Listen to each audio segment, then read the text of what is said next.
انا اعترف اني مقصر في حقكم، ولكن انتم عارفين ان انا اضحي بعمري عشانكم، اضحي بايامي عشانكم. انا قابله ناكل لقمه وزبادي قابله، بس ما تفلتناش وتصير مره ثانيه.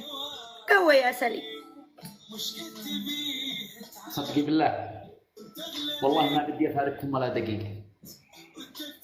خلاص متفقين على المبدأ، خليكم ان شاء الله اللي كاتبه رب العالمين بناخذه.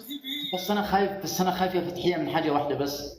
انت الان بتقولي لي ناكل زبادي ولقمه، خايف بس تقعدي شهر وما ادري اللي عندك لي اشي غاز، اشي درب، اشي حق الكهرباء، اشي شاحط ما عليك، شاحط وشا ديال الحطب وشا اعمل داخل المصعد المدار واعمل كل حاجه.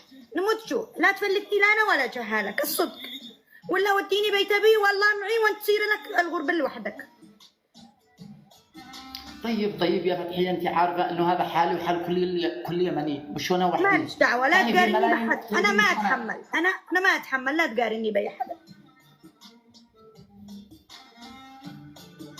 ما فيش موسيقى حزينه يا فتحيه، الشتاء اخر.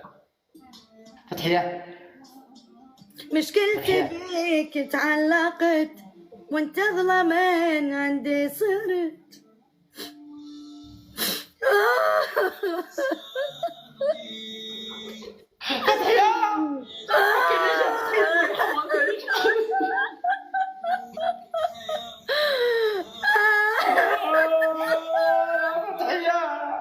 والله لو تعرفين ما قد صار لي يا فتحيه بالغربه، والله اني كنت اصب من قوه الشغل يا فتحيه، كنت اقعد